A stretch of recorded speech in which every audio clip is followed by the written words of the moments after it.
Salutations, people!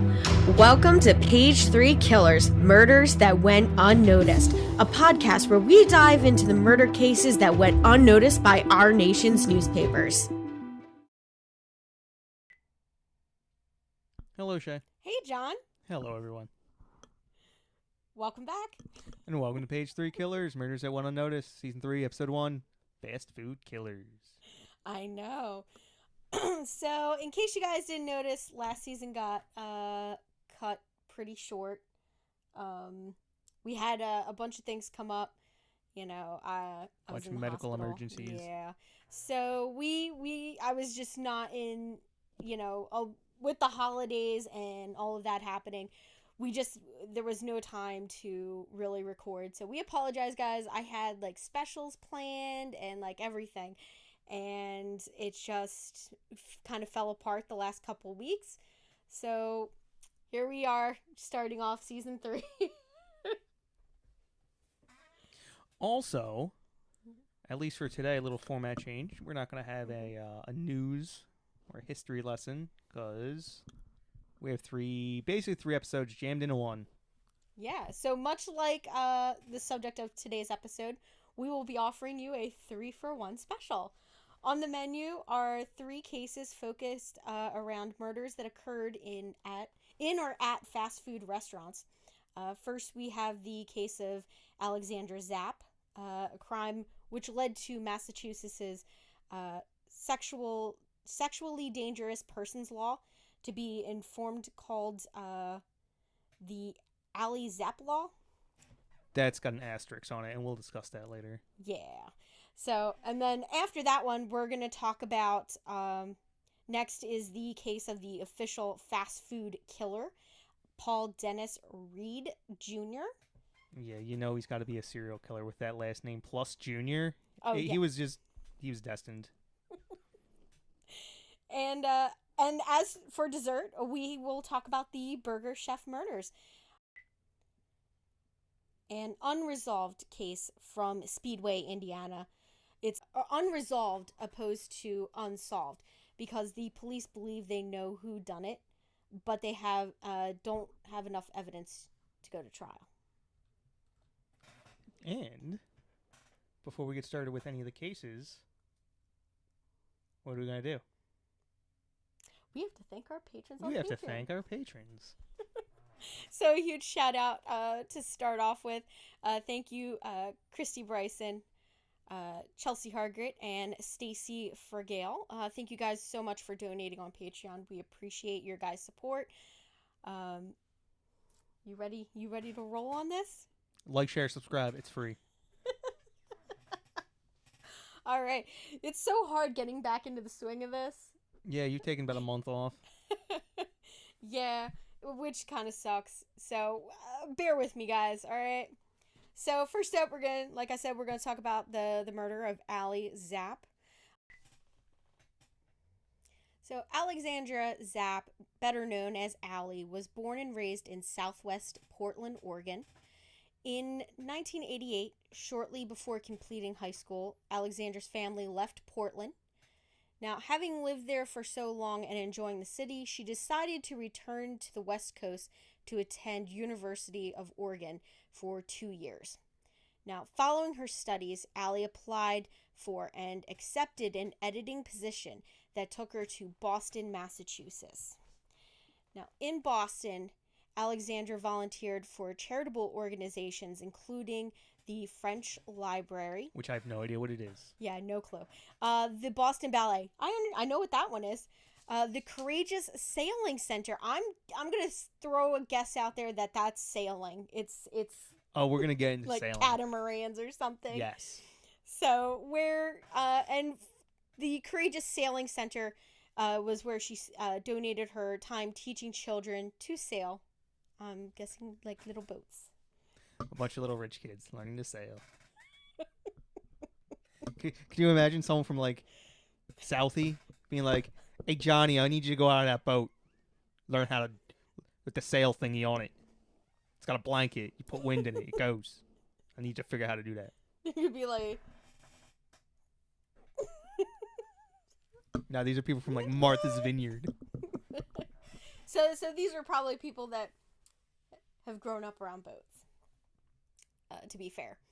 Now, in November of 2001, so 2001, she decided to make a move to Newport, Rhode Island, to take a job with U.S. Sailing, the nationally governing body of sailing in the United States. Nothing says. Yeah, nothing says Newport, Rhode Island like competitive sailing. Some kids play football, some kids play tennis, some kids even play chess. This lady sails, and she will beat your ass in it. So that's like her fun thing. Like yours is Magic the Gathering, mine is sewing, painting, a whole bunch of crap. She looks across the ocean and just beady eyes. You're going down. Like literally, I'm gonna sink your boat. I don't think she sank any boats for real though. Then she ain't competitive enough. If you ain't sinking, you ain't sailing. Like that's the U.S.'s tagline. If you ain't sinking, you ain't sailing. That's not true at all. Now, at the time of her death, she had plans to relocate to New Zealand to realize a dream of sailing on America's Cup boat. Ooh. Yeah, that's like the big one. Yeah, I think I looked that up, and I think it was started in like the 1800s. It's like the longest running race, and right? I have no idea. I didn't really look it up all that much. All I know is that it's a big deal. Yeah.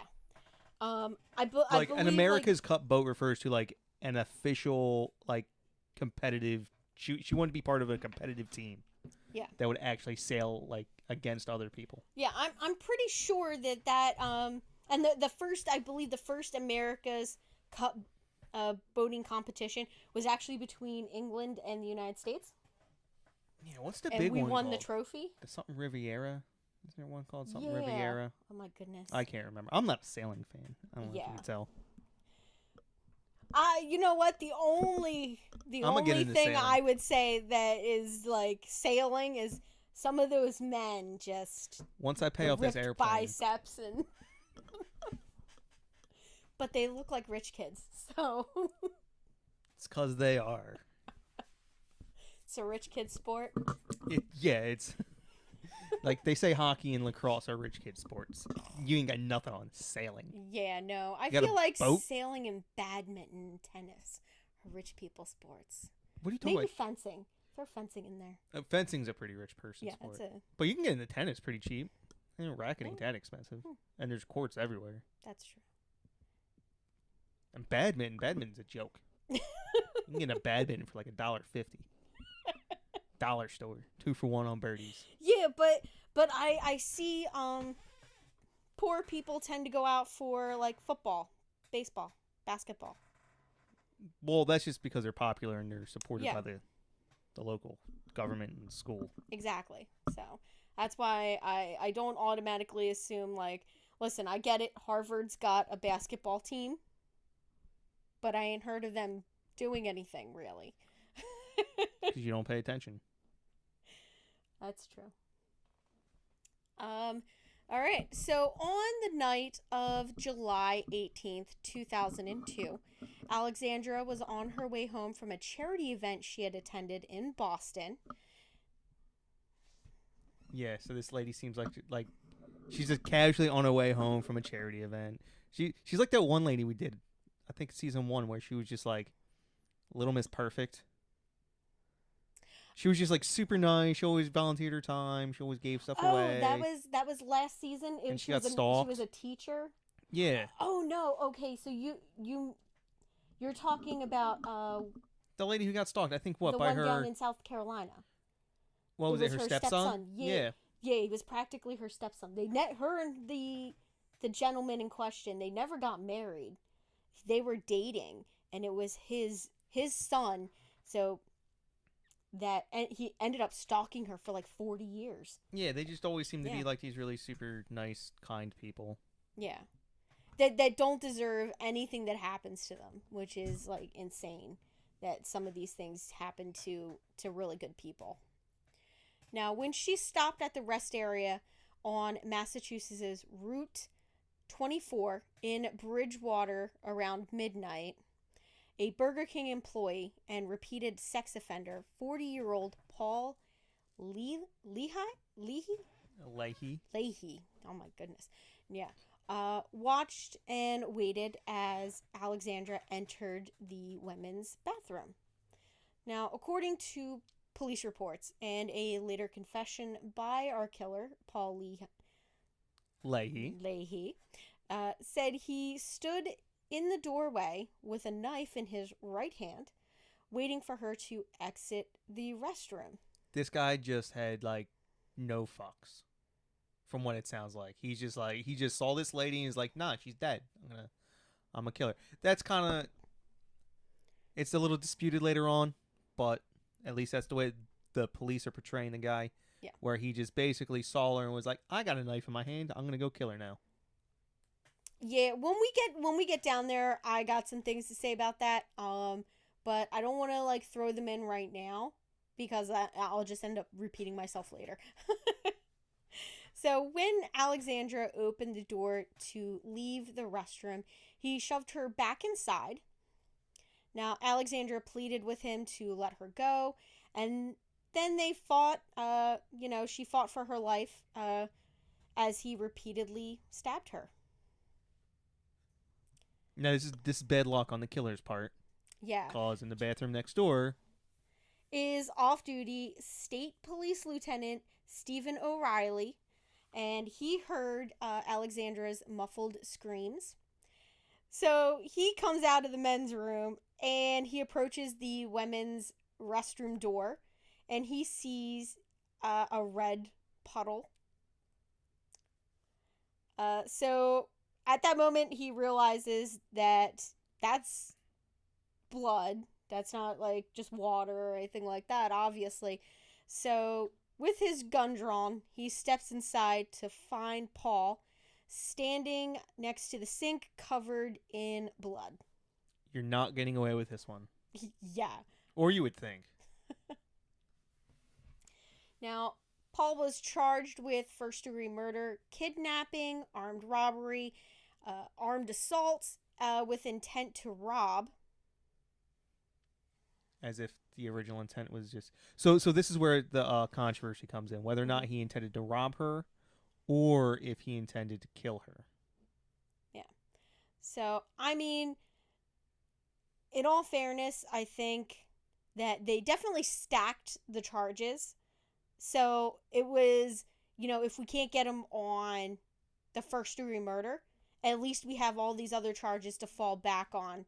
So that's how they like to do it. They like to stack the crimes. So they'll list each individual crime out to get the max number of incarcerated years on Well, something. they're hedging their bets in case they couldn't prove the whatever murder one or whatever. Yeah. And I feel that since he had the knife, like,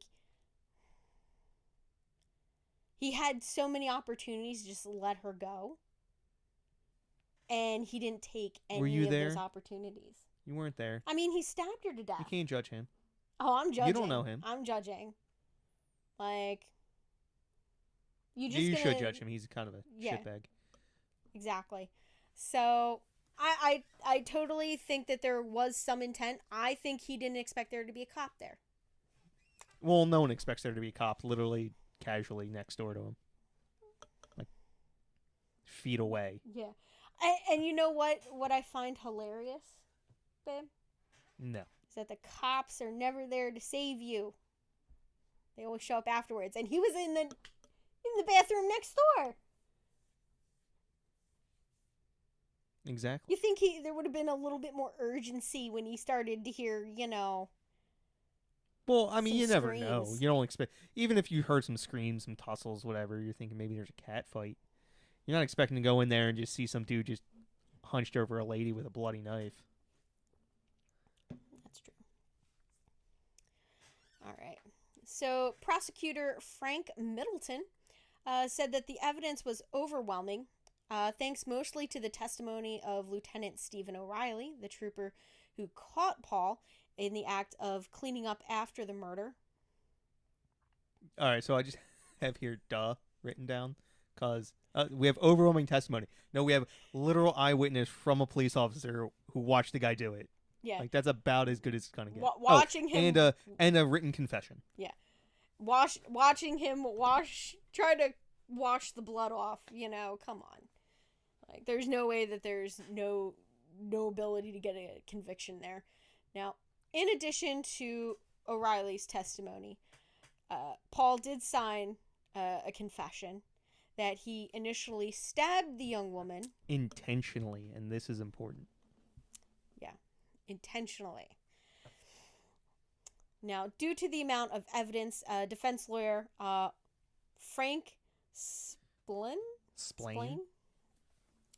did not make a case to get his client acquitted of all charges, but instead concentrated his efforts on proving that Alexandra Zapp's death was not an intentional act of murder. Which contradicts his confession. Yeah. But argues that his client's actions were in response to the circumstances confronting him. Which is a fancy way of saying, I didn't mean to kill her, it just happened. Like, it doesn't just happen. Your hand, you're doing a lot of things. Like, I get, like, I truly, I don't believe that when they say, I can't remember what happened, everything went black. There's no way. Well, that's not what he's saying. He's basically saying, hey, I went in there to rob the lady. Lady fought back. I had no choice. Yeah. So really, he's the victim. No, that's not what he's saying.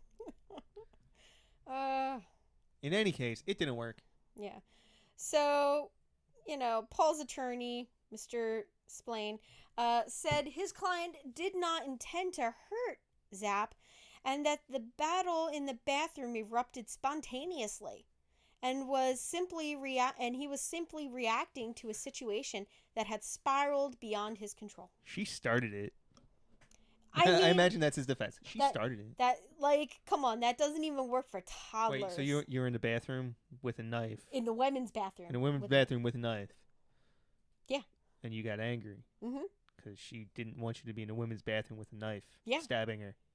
Mm-hmm. Yeah. She started it. She hit me. I had to stab her back. I mean, that's just, that's a stupid ass defense. And I can't even believe that. I mean, well, his attorney, obviously, his hands are a bit bound by his confession. He's got to do what he's got to do. Yeah, exactly. And his job is to get his guy off of, Well, so this is the bad rap that most defense lawyers get.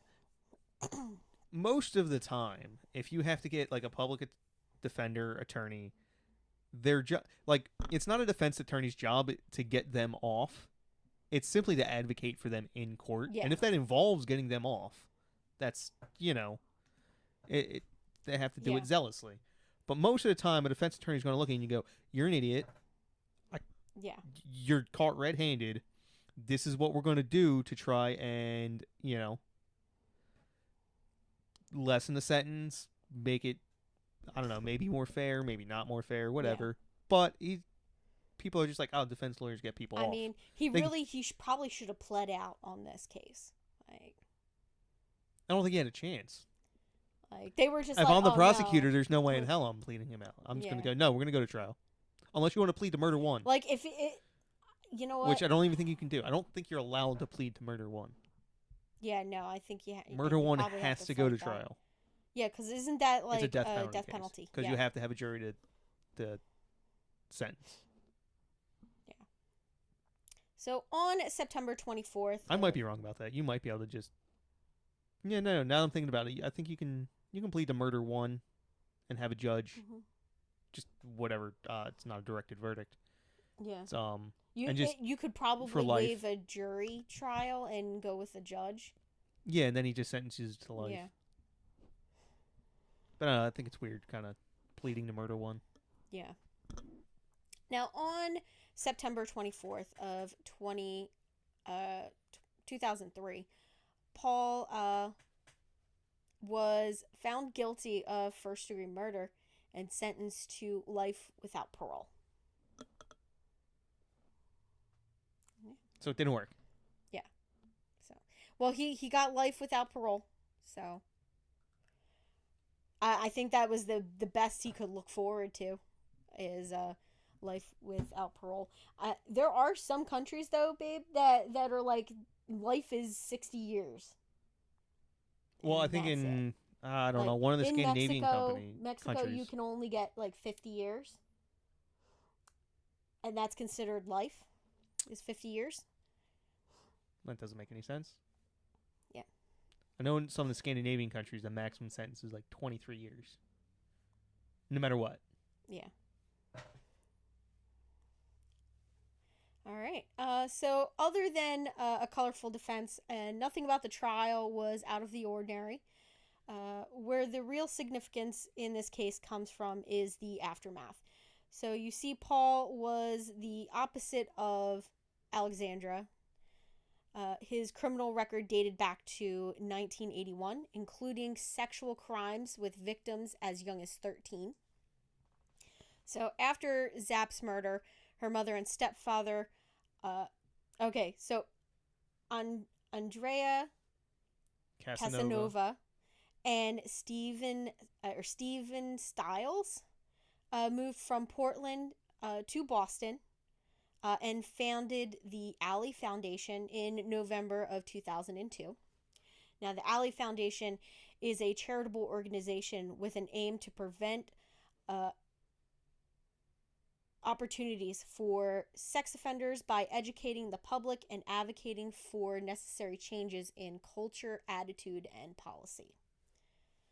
Now, one of the most critical responsibilities of the Alley Foundation is to work for more comprehensive and evidence-based policies to effectively manage sex offenders as they move through the criminal justice system and the community.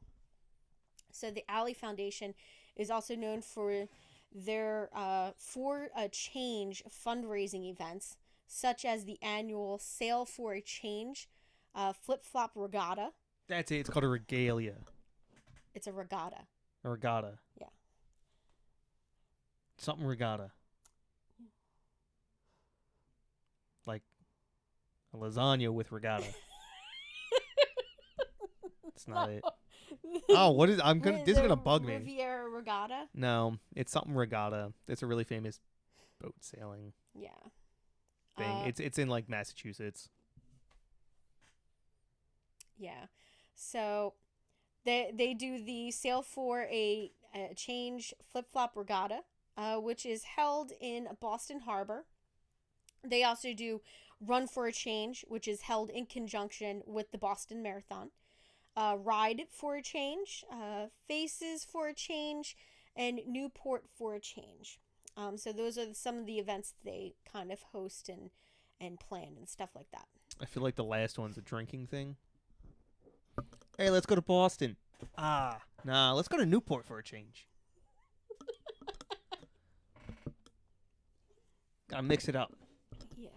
I don't know. I would probably prefer Boston to Newport. I don't know. Newport's got a what is it? Is it a Navy or a Coast Guard school there? Like an officer school? They got some wild parties going on. Oh. Ooh. I used to have delivered urine there. You're just gonna Yeah. just subtly throw that in.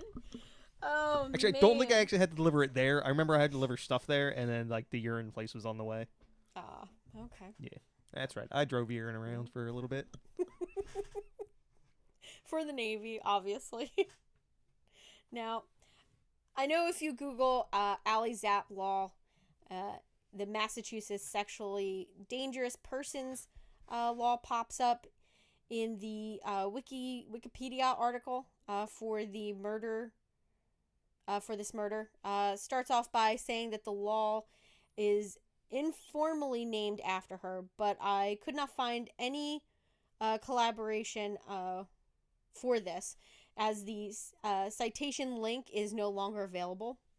Although there is Yeah, so if you go to, I forget what it's called. There's this weird phenomenon, but because Wikipedia states it, it's true, or it's considered true, and the evidence that the evidence that it is true is because Wikipedia states it, and even the link that Wikipedia provides is just not even available anymore to for the whole Zapp Law nickname.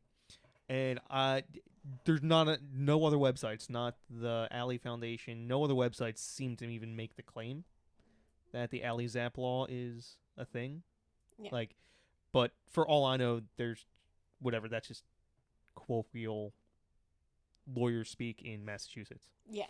I do not know, but there is one thing that is named after Alexandra Zapp, and that is the U.S. Sex Offender Registration and Information Act. Is partially named after her, and I believe it's the part where they get to like publicly notify people. Yeah. That's the one. It's the Adam Walsh Act. Yes. Yes. Yeah. The Adam Walsh Act is like the broader name of the whole thing. And in case anybody out there doesn't know who Adam Walsh is, his father, after he was abducted, basically started America's Most Wanted, and caught hundreds and hundreds of like criminals that were on the run. In fact, him and his other son, they do another show currently. Yeah, I don't even know what that one's called. Which is very similar. And I enjoy he's got one segment of every episode, and it's like the walk of shame, where he just like puts these like really stupid criminals on blast, like for like beating like children and like raping children and stuff like that, and just like really tries to stick it to them in that. So publicly shame them. Yeah, exactly.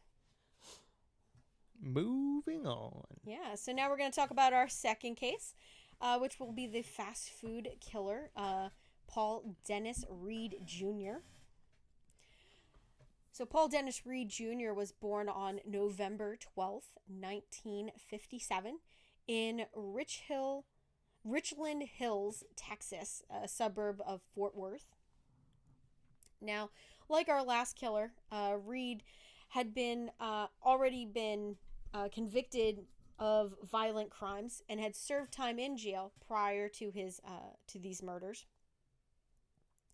Now, at the time of his killing spree, he was paroled for a 1983 conviction in Texas related to the charges of aggravated armed robbery of a Houston steakhouse. He likes his food joints. Yeah, like, I don't know. I mean, banks might have security. I've never seen a restaurant that had security. Yeah, but I guess in 1983 they were dealing in a lot of cash. Yeah, exactly. People paid with cash, not really with card. So, makes sense. Now, but he had only served 7 years of his 20-year sentence. Yes. Now, between his release from prison and his crimes, Reid moved to Nashville to pursue a career in country music. Unsure if he wanted to be a singer or not, or if he just, I don't know, maybe he was just an audio engineer or whatever. I consider country music to be very offensive. Ain't nothing wrong with country music. I don't like country music. It's gotta be real country music, though, not this. I don't know. Like, I'll listen to folk music. I don't like country music. I think it's dumb. If it's on the radio today, it pretty much all sucks. They're going to be talking about is the girl that broke their heart, the broke down beat ass truck. See, you laugh, but like that's for reals. That's literally all they sing about. Like, so you have like dude country, you have bro country, you have bromance country, you have the boy band country. You don't even understand. Country is so deep right now, and it's all garbage. Yeah. just like mumble rap. I like regular rap. I don't like mumble rap. Makes no sense to me. I'm Can't kind of getting understand into what it. they're saying. Really? Yeah, some of it's getting a little. I like it. It's a little ridiculous. Like, just can't give me some I just like a NF, trap beat. and I'm like, all down. All right. So now we're gonna start talking about Mr. Reid's crimes. All right. So we're gonna start off with Captain D's. All the jokes write themselves. So this is a Long John Silver's cologne. It's basically like its bio child. So on the morning of February 16th of 1997, Reid entered a Captain D's on Lebanon Road in the Donaldson? Donaldson. Yeah, Donaldson neighborhood of Nashville, Tennessee. Now, he entered shortly before opening under the guise of applying for a job. Now, once inside, he forced employee Sarah Jackson, 16 years old, and the manager, Stephen Hupton.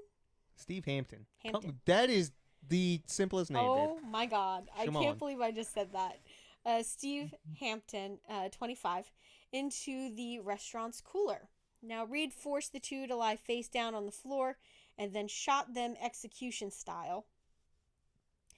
Now, money, including large sums of change, were found missing from the cash registers later on. Now, a little over a month after the Captain D's killings, Paul set his eyes on a McDonald's about 3.5 miles north of the seafood joint.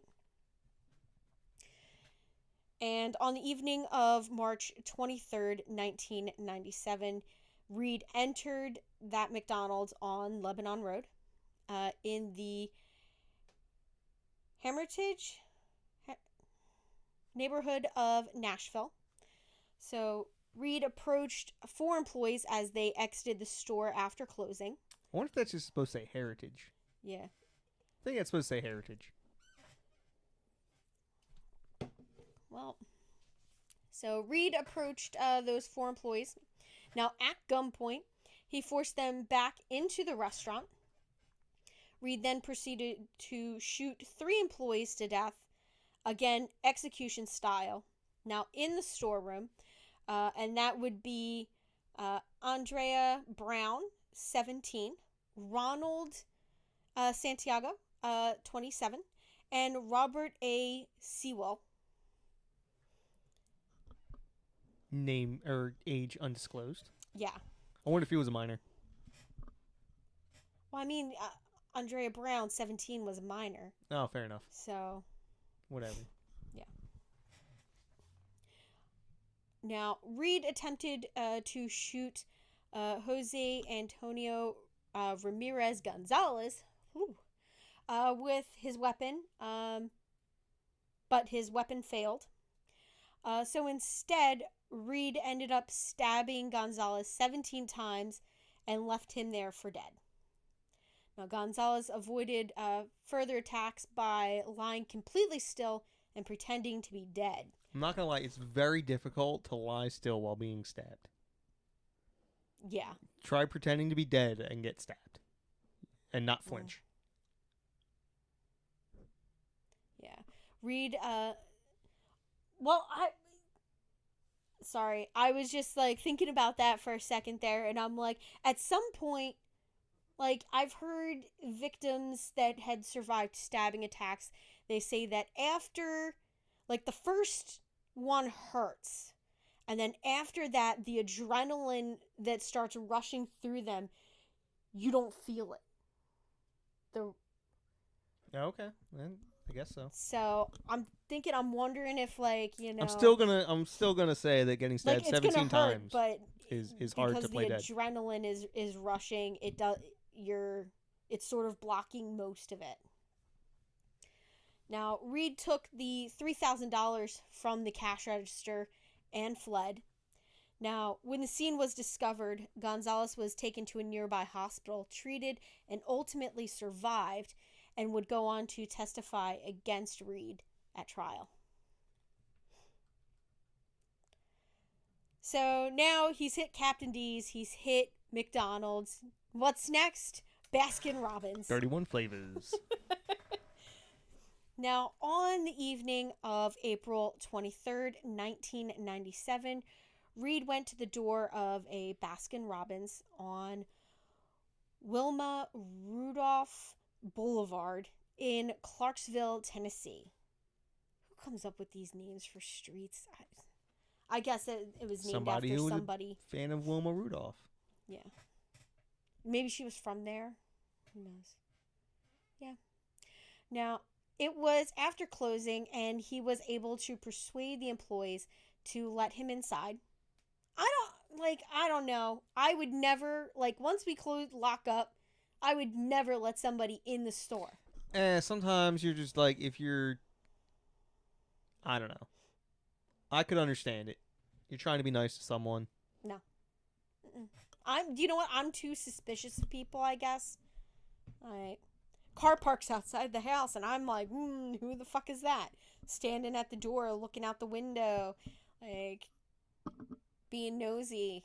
It's like, nope. Yeah, I don't trust people. Now, once inside, Reid kidnapped Angela Holmes, 21, and Michael Mace, 16, or Michelle Mace, 16, and forced the two to Dunbar Cave State Park. So I'm guessing he forced them into a vehicle and took them there.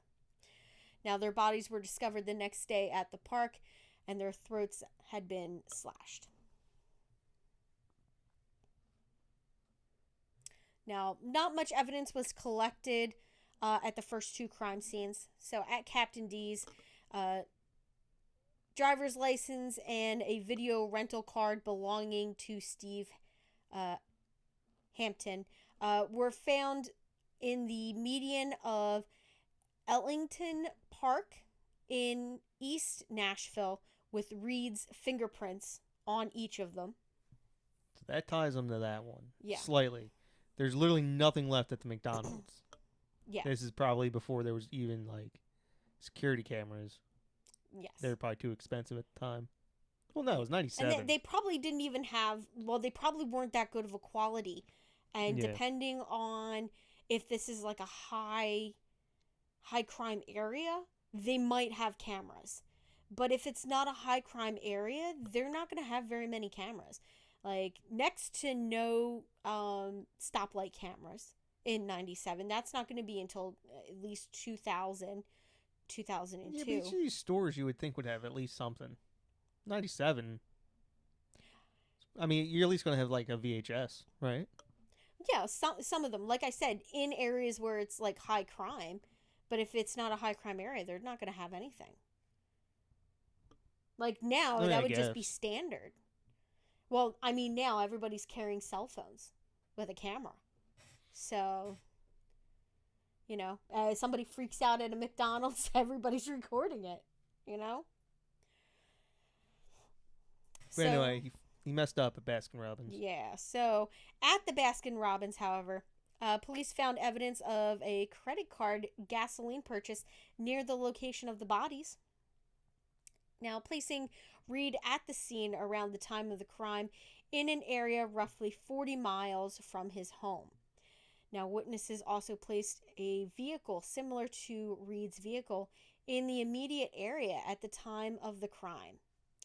And most damning was the blood evidence from the victims that was found on his shoes. That's what you get for trying to take him away, bro.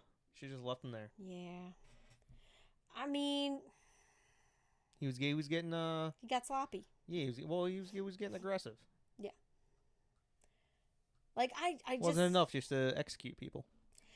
And I gotta wonder how much of that, obviously killing the victims was to prevent anybody from being able to testify against him. So I'm wondering if his previous if his previous what? previous crime had he got convicted because of a victim like that like a surviving person that he robbed, you know, Well, yeah, probably. like fingered him, you know. So to avoid getting caught, he upped his game, and that's when he started to kill. So that makes me wonder. I really wish I had more information on his past crimes like that. Now, after his arrest, Reid's family, notably his sister Linda Martino, argued that he was mentally incompetent to stand trial. So, following his convictions, they argued that he was not able to make sound legal decisions. Now, Reid displayed erratic decision making, choosing to appeal some verdicts and not others, and professing his will to die at sentencing. After having fought to avoid such a fate earlier in his defense.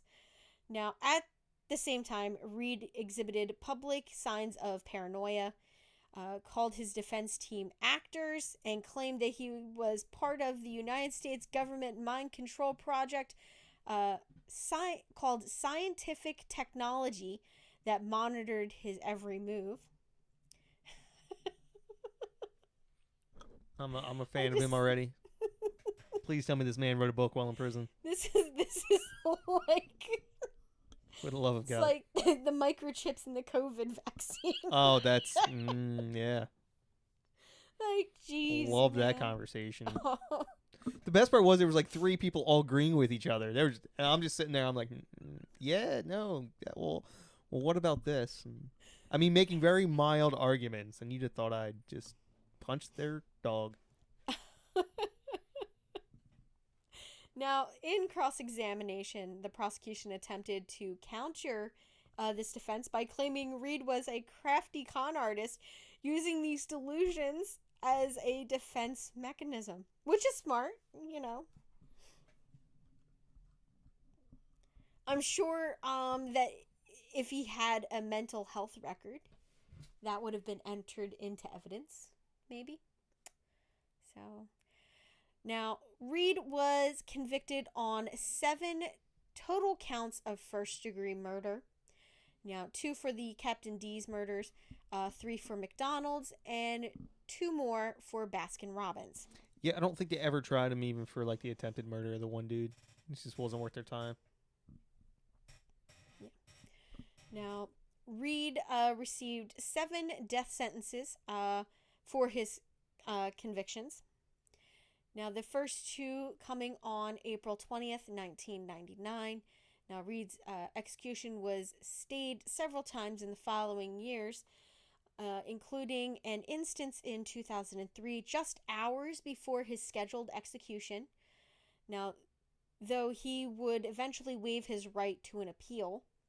Now, members of his family, along with anti-death penalty activists, claimed he was mentally handicapped and unable to make such a decision. They filed multiple motions, both successful and unsuccessful, to stay his execution. However, the Tennessee Supreme Court upheld all of Reid's sentences. Now, his 7 death sentences are the most ever handed down to a single person in the state of Tennessee.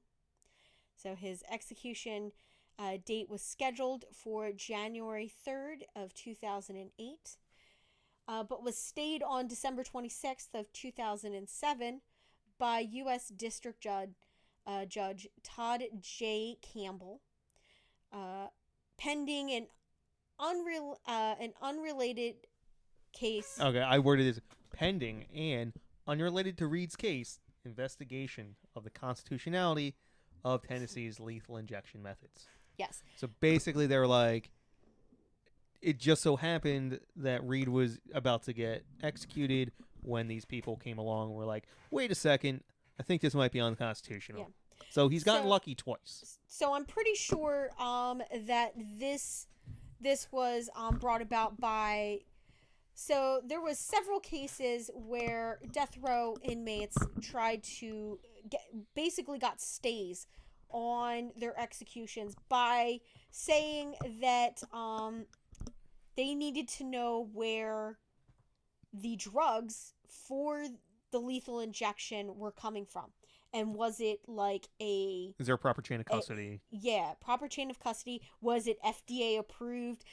All this stuff, uh, as a try to as a way to try to get around it and try to get it not accepted. Like, listen, it's not that I didn't do it; it's that I don't want to die. And it was the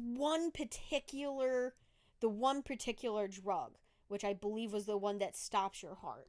Was the sodium pental? The sodium chloride. Sodium chloride. I think it's sodium chloride. Maybe sodium barbital. Maybe. I think that's it. That might be it. Or phenobarbital. Oh, that's it. It's phenobarbital. Yeah, phenobarbital. And I'm pretty sure that was around 2008 to 2010. So that was probably this. Yeah. So on April 16th of 2008, the Supreme Court issued an opinion on a Kentucky case upholding the legality of execution by lethal injection. Now, the state of Tennessee immediately began appealing stays of execution to resume their death penalty cases, including Mr. Reid's. Now, prior to being executed, Reid would pass away from natural causes in November of 2013. Yeah, I forget what actually killed him, but it was cancer or whatever. Yeah. Now, he was also suspected in other crimes. So for a time, Reid was considered a prime suspect in the 1993 Brown's Chicken Massacre in Palatine, Illinois, due to the similar nature of the crime in relation to the two identity incidences in Nashville. Sorry. Whew. So, characteristics included shoe prints found at the scene, the description of the killer that matched Reid's profile. Now, his alibi checked out, and Reid was later ruled out as a suspect. Now, Reid was reportedly also considered a suspect in the Houston area killing of 3 people in a bowling alley, for which Max Sofar had twice been convicted. Not just once, but twice. Yeah, that's gonna suck. Yeah, he was a bad guy. Yeah. He probably was mentally ill. I don't know. So our third case is going to be Burger Chef. Now, this case is really interesting, and I believe there's a couple of documentaries out on this. Like, I know that there's one that was just released this year, or 2002, at the end of 2002. When I first started reading this, I thought it was a burger chef that started killing people. But no, it's just the name of the restaurant is Burger Chef. Yeah. It's so much more boring. So, Burger Chef, just so you know, they had they were like a direct competitor of McDonald's. And then this happened. Yeah, and then this happened, and it killed them. Like, Burger Chef, they won a contract with Star Wars. So when Star Wars came out, they had Star Wars toys that they would sell, that you could get with their Burger Chef Jr. meal. I want to know how much these are worth right now. I'm looking this up. Yeah, you can look them up. There was a guy that in the documentary that talked about it, and he's like, "Oh yeah, I begged my mom to take me, and they took him. He got the meal. He had to throw away the food because his parents wouldn't let him eat fast food. But he got the toy, you know?"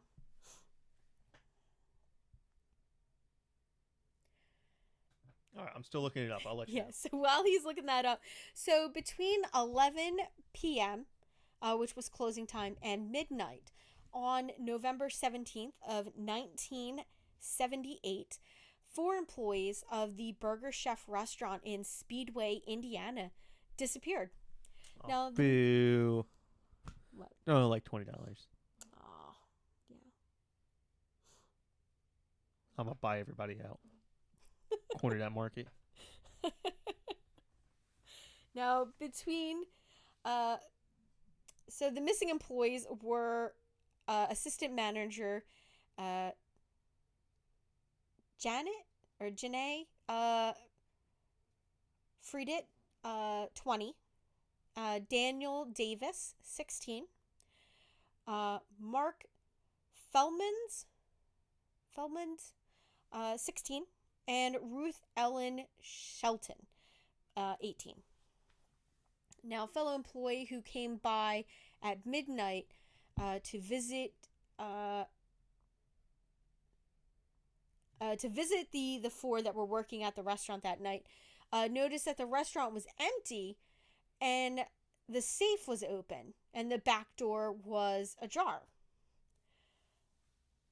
Now, police found two empty currency bags and an empty roll of adhesive tape next to the open safe.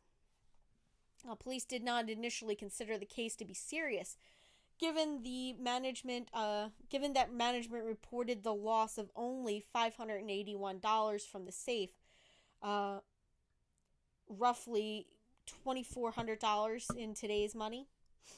So, in addition, there were no clear signs of a struggle.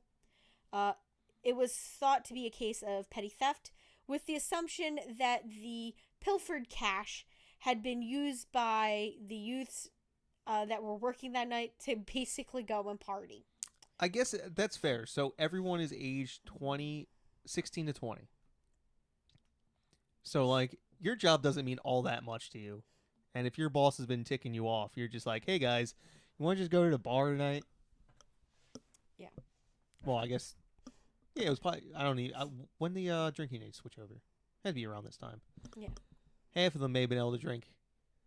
And where's this at? Oh, Indiana. Psh, probably could have gotten a drink at 14 years old. Yeah. Yeah, so you just like up and jack all the cash. Just roll.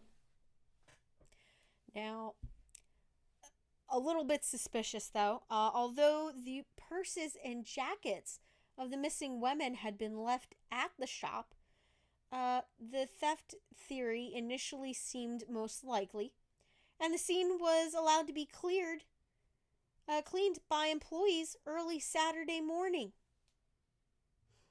Oh, that's probably not a good idea. Yeah, no.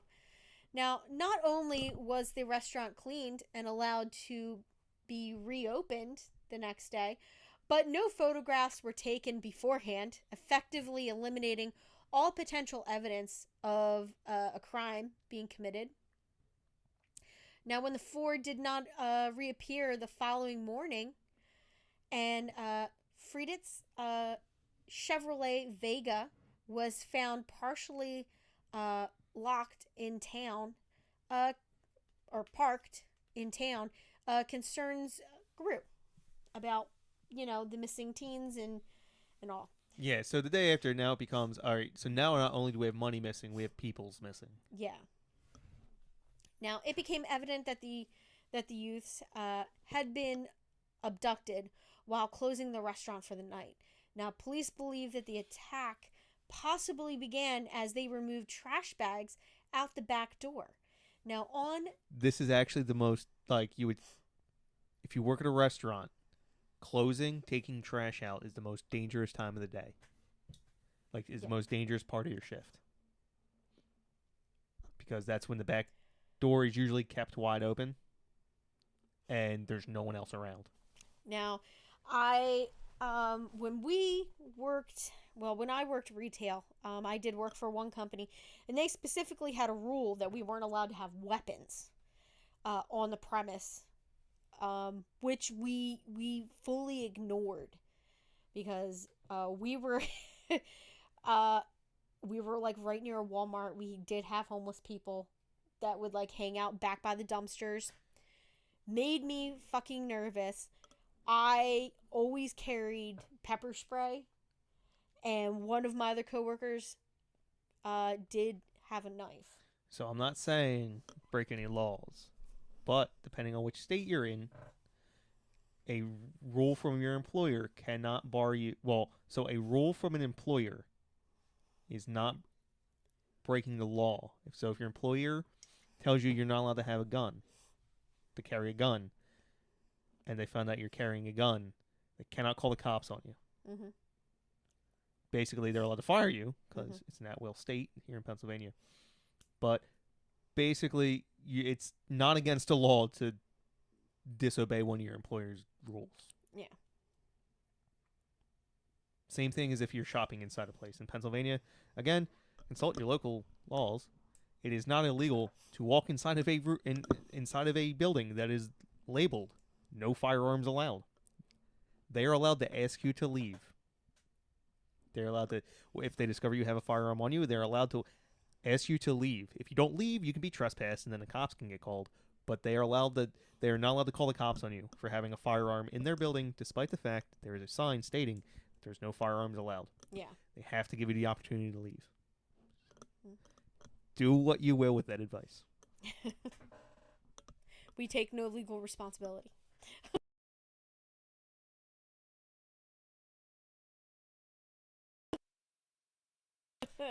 Yes. So on Sunday afternoon, hikers made a grisly find. So they find the bodies of all four youths 20 miles away in a wooded area of Johnson County. Now, both Davis and Shelton had been shot numerous times with a .38 caliber firearm. Friedit had been stabbed twice in the chest. Now, the handle of the knife had broken off and was missing. The blade was later recovered during her autopsy. Which is creepy. Yeah. Like, they didn't even know the blade was inside of her until they cut her open. Like, that's crazy. So, Feldman's was later determined to have been bludgeoned, possibly with a chain, and had died from choking to death on his own blood. It's a rough way to go. Yeah. Now, all four victims were wearing their Burger Chef uniforms. Now, money and watches were found on the dead victims, implying that the robbery might not have been the sole motive for the murders. The leading theory for investigators had been that the four victims were kidnapped during a botched robbery, possibly after one of the victims recognized one of the perpetrators. Now, Feldman's was covering a shift for another employee and was not originally scheduled to work that night, leading to investigators to speculate that perhaps he was the one who recognized the killers, since he had not planned, since they had not planned on him being there. So, on the night of the murders, a 16-year-old witness saw two suspicious men in a car outside of Burger Chef just before closing. Now, both men were white and in their in their 30s. I shouldn't say mid; they were in their 30s. Now, one man had a beard, and the other was clean shaven with light colored / fair colored hair. So it was blonde. Yeah, blonde, dirty blonde, something like that. So, the police had models of the suspects created in clay to assist in the investigation. Back then, they just loved to do that. You know, it was like the newest technology. Oh, yeah, like claymation was a thing, and yeah, it was fun. Like, well, I mean, it became like a huge science at that point. It was like the newest scientific technology that they had was to have these criminalist sculptors make these busts of victims and killers, or suspects, I should say. it became like a big thing. Now they do. I mean, they did sketches, but a three-dimensional model just gave it more personality, and made it easier for people to like see certain features that don't really read well. Yeah. In drawings.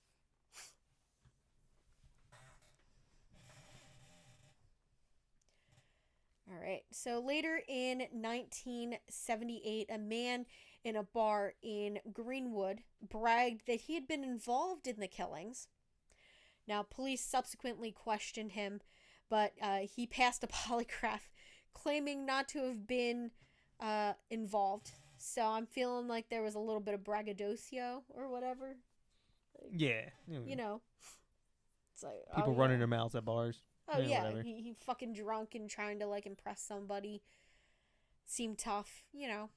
Now officers were able to bring charges on other grounds. No, they were unable. Are unable to bring charges on other grounds. Now the man provided the names of others who he suggested belonged to the fast food robbery gang. Because apparently that's a thing. Yeah. Whom investigators suspected may have been involved in this case. We call ourselves the Hamburglars. What if it was legit, like somebody from McDonald's? What if it was the dude who was the Hamburglar? What a cover.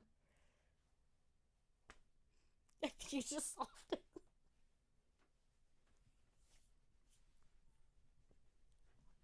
He just that was it. It was the guy who played the Hamburglar. You got an idea. He's like, oh, I'm gonna bring down this burger chef, folks. Yeah, because like right after this, that's what I'm saying. They effectively like It's a shut conspiracy. down like over like a couple of years. So while following up on these leads in Franklin, officers spotted a man who bore a strong resemblance to the bearded man's composite. Now, when summoned for a lineup, the man had shaved his head, his beard, like everything, which kept him from. No, he had kept his beard. He had kept for the previous 5 years. Like he had never shaved it, cut it off, nothing. And he did that right before he was due to appear for a lineup with a bunch of bearded men. I mean, how's this? That's so suspicious. Now, a neighbor of the newly shaven man was identified by the Greenwood suspect, but subsequently went to prison for armed robbery. This seems to be a theme. This happened several times. Yeah. Where they would find a suspect and then they would just end up in prison for robbing somebody else. Yeah. So another associate who fit the description of the fair-haired man also subsequently was in prison for other armed robberies of fast food restaurants. So there really was a fast food robbery gang. Yeah. And apparently those two guys were in it. I mean, which is a strong link, if you will. Now, without confessions and despite offers of plea deals, none of the suspects would be found directly responsible for the killings, and without direct physical evidence of the involvement of the suspects in the murders, the police were not able to make arrests. Now, at the time, there was some speculation that the murders were tied to other crimes that had shocked the town over the preceding months, such as a murder of Julia Cyphers, and the Speedway bombings. I've never heard of the Speedway bombings. There were bombings on the Speedway. Well, in Speedway, since it's a town. Now, however, these cases were subsequently found to be unconnected to the Burger Chef murders.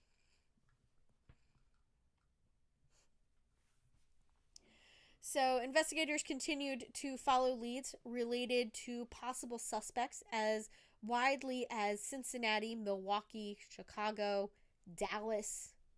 They went all the way to Dallas, huh? Now, however, they were not able to find any more promising leads or to locate the evidence they believed would have been most useful, such as basically the murder weapons, the firearm, the handle of the knife, or the chain used in the murder of the third, the last person. Yeah. Well, I'm not saying, but they did clean all the evidence away. Yeah. To be fair, they did allow the crime scene to be cleaned before they knew it was a crime. Imagine if you were cleaning that up and you just found a broken hand and like, gosh dang it, someone broke my spatula again. You throw it away. It's the broken handle from the knife. Yeah. How shitty is that? Like nowadays, the police protocol would be to lock down the scene until CSU But again, they didn't or know whatever. it wasn't a murder scene at that point. It was just It should have been though. Well, It really should have. Which is, I mean, but back then, it's hard to call it a murder scene when you ain't got bodies. I mean, the fact that there's an empty roll of tape. Oh, I'm being an idiot. They weren't Like, killed there, right? No, they weren't killed Yeah, there. duh. Okay, so they wouldn't be able to find that handle. Yeah. But still, they may have found some, fingerprints or something. Yeah. Now, Ken York, one of the original investigators on the case, has noted that the deaths of the Greenwood suspects and the bearded suspect from an apparent suicide and a heart attack, respectively, came suspiciously close after the release of the armed robber named by the Greenwood suspect. This gets really confusing because these people don't have names associated with them. Yeah. And so we're talking about like 3 different people here. So basically a third person who was named by the Greenwood suspect. Yeah, by the blonde-haired suspect. He got released from jail, and then shortly after that, the blonde suspect and the bearded guy both ended up dead. One was an apparent suicide, and the other one was a possible heart attack. Do with that information what you will. I mean, I think what they were trying to imply was that it could have been murder. I don't think a heart attack is going to look like murder, but a suicide, I mean, you can make a murder look like a suicide, but you'd have to be really good at it. And I mean, this guy did just get out of what is it that one guy calls it? The Department of Connections. Oh, yeah. Where do you go when you want to learn about committing crime? Go to prison. They'll teach you everything you need to know. So in 1984, Detective May Welsey of the Marion County Sheriff's Department received a call from an inmate at Pendleton Correctional Facility. His name was Donald Forster. Yep, Forster. Oh, yes. So Forster claimed to have been involved in the murders and was willing to confess in order to avoid his scheduled transfer to notorious violent state prison. Yeah. This guy's got some holes in his story. Yeah. So we'll see. Our detective receives a court order to bring Forster to Marion County, where he confesses to shooting Davis and Shelton. Now, he then led police to the crime scene in the woods, where he accurately described the location and position of the bodies where they were found. Now, he also knew about the broken handle of the knife, which was not widely publicized. Now, according to Forster, Friedrich's brother James owed money to on a drug deal, so he and 3 others associates had gone to the restaurant to threaten her, but when Feldman's intervened to protect Friedrich, a fight broke out, during which Feldman's fell and hit his head on the bumper of a car. So, believing he was dead or dying, Forster and his accomplices decided to abduct and kill all of the employees to eliminate all witnesses to their crime. Forster claimed to have shot Davis and Shelton and gave the names of the 3 men he claimed were responsible for killing Feldmans and Frieden. Now, he then led the police to a spot where he claimed that he had thrown the gun into a river. However, a thorough search of the river did not find any weapons. So, Wellesley interviewed Forster's ex-wife, who said that he had driven her out to a wooded area shortly after the murders, and retrieved several shell casings, which he then flushed down their toilet, or a toilet. So Wellesley then got a warrant to search the septic tank of the house, which turned up several spent .38 caliber shell casings. All right, so this guy's whole story has no holes in it. He seems to be very. I feel like he did it. Yeah. However, after someone within the sheriff's department leaked details of Forster's cooperation, he suddenly recanted his confession and claimed it was coerced. All right, I lied. Now, with no further cooperation from Forster and no direct evidence proving he committed the murders, Forster was never charged. Now, he died in prison of cancer in 2006 at the age of 55. Now, despite thousands of man-hours of police during the police investigation, as well as Burger Chef offering a reward of $20,000 to anyone who could capture the murderers or provide information about their whereabouts. The attackers were never prosecuted, and the case remains officially unsolved. Now, the Indiana State Police continue to keep the case open and have reportedly investigated the use of DNA tracing techniques developed since the initial investigation. So basically, they are thinking about using like the genetic DNA, ancestry DNA. 23andMe. That's what they should call it, 23andMe. For like your family tree. But that's why I'm not in marketing. Oh, I think it was a cute. I think everything should be a pun.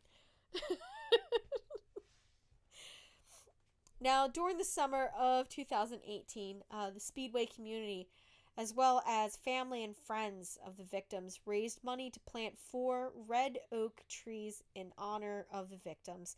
Now, each tree is adorned with a plaque with a short biography of one of the victims. Now, the original monetary goal was surpassed within 24 hours. Now, with the extra funds, a marble bench was installed and dedicated to their families, and friends. Now, on November 10th of 2018, 1 week before the 40th anniversary, a small dedication ceremony for family and friends was held at the memorial site in Leonard Park in Speedway. Now, like I said, on September 5th of 2022, Investigation Discovery aired Murders at the Burger Joint, a documentary digging into the still unsolved case. I watched that. It was a very well done documentary. I had no complaints about how they did everything in that. In fact, they had some very interesting factoids, tidbits. Yeah, interviews. You know, they had some very good interviews. One of them was from like an employee who drove by the restaurant and noticed that the lights were still on. Like there was a lot of interviews in that. They actually like showed you they took one of the guys out to the building, which is still standing. Like there's no restaurant. It was a vacant building because nobody wants to put anything in there. I'm starting up Burger Chef. I don't think you can. I'll buy the rights to it. Good luck. I'm gonna look this up right now. Yeah, so that's our case. Those are our fast food murders and fast food killers. So what'd you think, hon? It was interesting. What are you tapping me for? Like I wasn't paying attention. I don't know what's going on. you weren't even paying attention, boy. Don't tell me what I was or wasn't doing. So we are going to be preparing a few more episodes. We might do a couple 2-parters, some 3-parters, who knows. This season's pretty much, we got a few things planned. So we're kind of excited to see where this season goes. Aha. What? This trademark is out of registration. I'm good to go. Ooh. All right, guys. Well, I mean, you're gonna open up a burger chef. What about our ice cream restaurant? That's gonna be like Spanish themed, or You mean my cross between Cold Stone and Chipotle? and Chipotle, yeah. So, guys, he has a plan. He wants to open up like an ice cream place that just does like Mexican cuisine inspired desserts, like ice cream, like the Choco Taco. But obviously, we can't call it the Choco Taco, because that I believe is owned by. Yeah, they still got that trademark. Yeah, they it's still by own Good the Humor. trademark. So I mean, it would be like the chocolate taco or something. Don't even worry about it. But yeah, so that's so now you're gonna add Burger Chef onto that list. Yeah. You're gonna open a Burger And Chef. as a matter of fact, as of January 14th, 2022, it has been canceled. The trademark's been canceled. Picking it up. Gonna be rich. All right, there we go, guys. So we'll let you know about that later on. So we will see you guys back here next week for another riveting episode of Page 3 Killers, Murders That Went Unnoticed. Bye. Bye, guys.